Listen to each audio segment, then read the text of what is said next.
आप कोई अनोखे इमाम मस्जिद हैं, जाके इमामत भी करते हैं, बड़ी गाड़ियों में निकलते हैं, 3-3 4-4 करोड़ की गाड़ियाँ। सिर्फ अल्लाह ताला का एक करम और फजल है। मैं समझता हूँ कि मेरी तो इसमें कोई ना क्वालिटी है। अगर आप मुआशरे के अंदर देखें कि इमाम मस्जिद अगर साइकिलों पे या बाइक्स पे जाते हैं तो यहाँ पे जो है वो स्टेटस नहीं दिया गया है कुरान पढ़ने वालों को या मिंबर पे या मुसल्ले पे खड़े होने वाले को। इस्लाम को और मॉडर्न लाइफ को दोनों को साथ लेकर चल। मस्जिद की इमामत करे, इससे ज्यादा मॉडर्निज्म क्या है कि अल्लाह ताला तेरा शुक्र है कि आज भी हमारी शनाख्त, कि आज डॉक्टर सुबीर इकराम की शनाख्त कारोबारी नहीं है। डॉक्टर सुबीर इकराम की शनाख्त है कुरान पढ़ता है। मैं कहता हूँ रब अगर ना चाहे ना तो कोई बंदा किसी को नुकसान नहीं पहुंचाता जब तक रब ना चाहे। अस्सलाम वालेकुम, आप देख रहे हैं कैपिटल टीवी। मैं हूं आपका मेजबान अनीब ज़हीर। डॉक्टर सुबैर इकराम मेरे साथ मौजूद हैं। आपने इनको सोशल मीडिया पे देखा होगा, बहुत ज़्यादा वायरल हैं अपने लाइफस्टाइल की वजह से, बड़ी गाड़ियों की वजह से।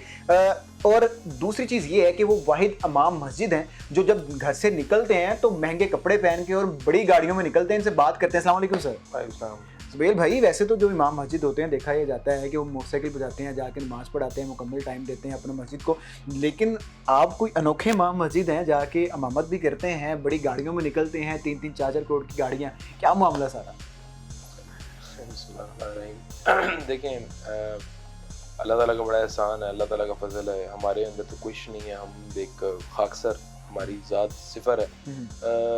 अल्लाह ताला का बड़ा एहसान, हम कारोबार करते हैं और कारोबार के अंदर अल्लाह ताला ने हमें जो है वो तरक्की अता की है। अल्लाह ताला की नेमतें हैं और मैं समझता हूँ हमारे लिए बड़ी खुशकिस्मती की बात है और खुशनसीबी ये है कि अल्लाह ताला ने हमें मौका दिया है। इसके साथ साथ कि तिजारत भी हम करते हैं तो अल्लाह ताला हमसे जो है वो कुरान की तिलावत भी करवा लेता है, कोई तरावियाँ पढ़वा लेता है, हम अल्लाह ताला का जिक्र जो है वो करने के काबिल हैं। तो ये सिर्फ अल्लाह ताला का एक करम और फजल है। मैं समझता हूँ कि मेरी तो इसमें कोई ना क्वालिटी है और अगर मुझे अल्लाह ताला ने कोई गाड़ी दी है तो ये अल्लाह की देन है, मेरा इसमें क्या कमाल है। ये रब जिसको चाहे अता कर दे, ये रब की मर्जी है।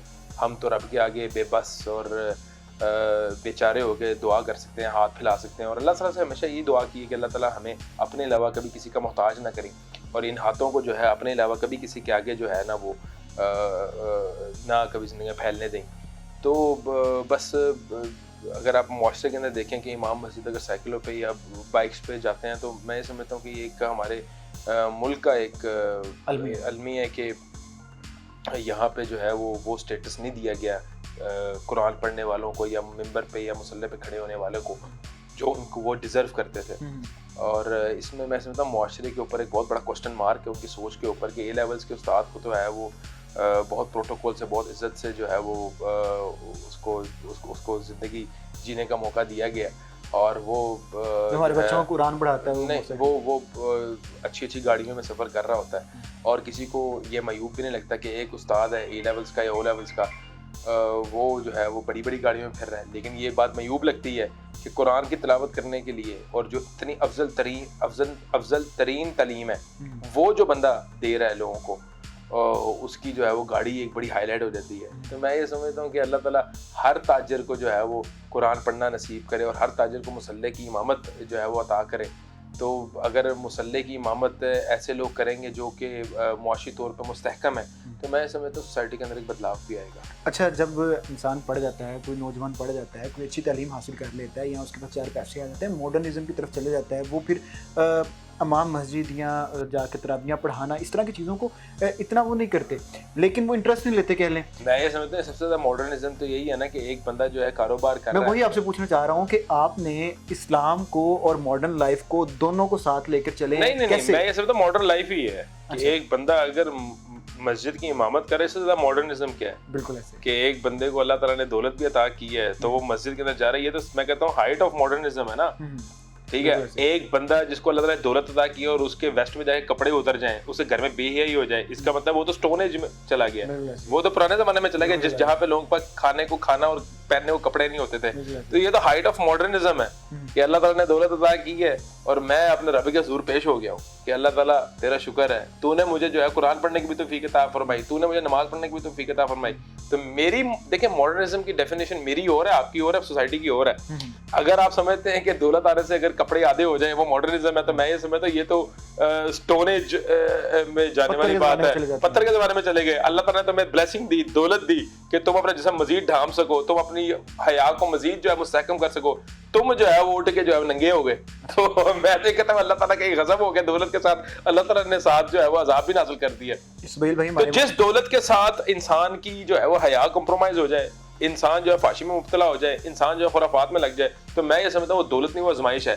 جس دولت کے ساتھ آپ کا ایمان مضبوط ہو جائے, جس دولت کے ساتھ آپ کی حیا جو ہے وہ مزید بڑھ جائے, جس دولت کے ساتھ آپ کے گھر کے اندر جو ہے وہ اسلامک کلچر کا نفاذ ہو جائے اور آپ کی زندگی کے اندر ایمان اور سلامتی بڑھ جائے, تو میں سمجھتا ہوں وہ دولت رحمت ہے. تو ہم تو اللہ تعالیٰ کا کروڑا فضل اور شکر ادا کرتے ہیں کہ ہمارے 1000 زندگیاں ملیں, 1000 زندگیاں سجدوں میں گزر جائے, تو تب بھی اللہ کی ان نعمتوں کا شکر نہیں ادا کر سکتے جو اللہ تعالیٰ نے ہم پہ برسائی ہیں.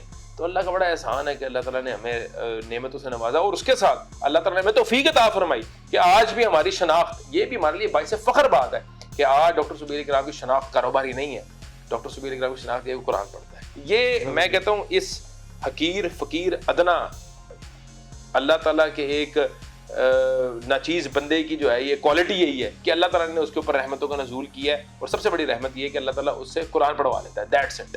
سہیل بھائی, مولانا طارق جمیل صاحب ہیں, بہت بہت بڑے علماء پاکستان کے, جب وہ لینڈ کروزر میں نکلتے ہیں تو جو لوگ ان کو تنقید کا نشانہ بناتے ہیں, کیا یہ ہمارے معاشرے کیا المیہ ہے کہ وہ سمجھتے ہیں کہ جو اسلام کی تبلیغ کر رہا ہے وہ موٹر سائیکل پہ ہی ہو؟ جاہل لوگ ہیں, لوگوں کو ڈیپینڈنٹ اچھا لگتا ہے نا, مولوی کے ان پہ ڈیپینڈنٹ رہے, ان کے گھر کا دروازہ کھٹکھٹاتا تھا, ایک وقت کی روٹی کے لیے بھی وہ محتاج رہے.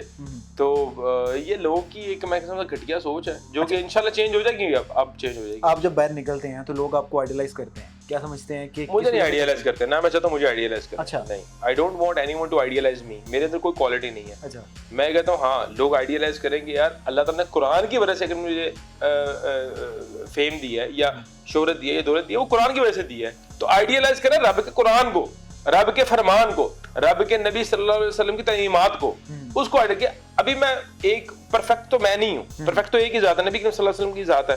تو میں ایک بڑا ایک گنہگار مسلمان, بالکل نکارا سا ایک بندہ ہوں جو کہ صرف کوشش کرتا ہے کہ کسی طرح رب کو راضی کر لوں. کوشش ہے 100%. ہم حق نہیں تھا بنایا گیا, مجھے کوئی فرق نہیں پڑتا. میں لعنت بھیجتا ہوں جو مجھے تقریر انسان بناتا ہے, مجھے کیا فرق پڑتا ہے. میں نے آج تک زندگی اندر کبھی فیس بک کا کمنٹ نہیں کوئی کھول کے پڑھا, میں نے آج تک فیس بک کا میسج نہیں کھول کے پڑھا. تو کرتے رہتے تنقید, مجھے کیا فرق پڑتا ہے. مجھے میرے رب نے عزت عطا کی ہے, مجھے میرے رب نے بڑی چیزوں سے نوازا ہے. اب میں لوگوں کی تنقیدیں ڈھونڈتا ہوں کون مجھے تنقید کر رہا ہے. لوگوں نے تنقیدیں بڑے بڑے لوگوں نے کس کو بخشا ہے, کسی کو. میں کہتا ہوں یہاں پہ تو اللہ تعالیٰ کی جس کے اوپر رحمتیں ہوں وہ تو ایسے لوگ ہوتے ہیں کہ وہ ان کا بس چلے تو وہ تو اس بندے کو غرق کر دیں. لیکن جس کو میں کہتا ہوں جس کو رب نے عزت دی ہو نا, اس کو میں کہتا ہوں رب اگر نہ چاہے نا تو کوئی بندہ کسی کو نقصان نہیں پہنچا سکتا جب تک رب نہ چاہے, اور نفع بھی کوئی بندہ کسی کو نہیں دے سکتا جب تک رب نہ چاہے. تو نفع اور نقصان پہنچانے والی ذات ہے ہی رب کی. یہ ناقدین جو ہیں ان کی کیا اوقات ہے. ڈاکٹر صبیح اکرام صاحب ہمارے ساتھ موجود تھے, آپ نے ان کی گفتگو سنی. اللہ پاکستان پہ اور جو مسلمان ہیں پوری دنیا میں ان پہ اپنا خاص کرم کرے. پاکستان سمیت پوری دنیا میں جو مسلمان ہیں اس وقت جتنی مشکلات کا شکار ہیں, اللہ ان کے لیے آسانیاں پیدا کرے اور مسلمانوں کو ایک دفعہ پھر سے ایک عظیم قوت بنائے اور جو مسلمانوں کے لیے آسانی پیدا کرے. دیکھتے رہیے کیپٹل پلس. اللہ حافظ.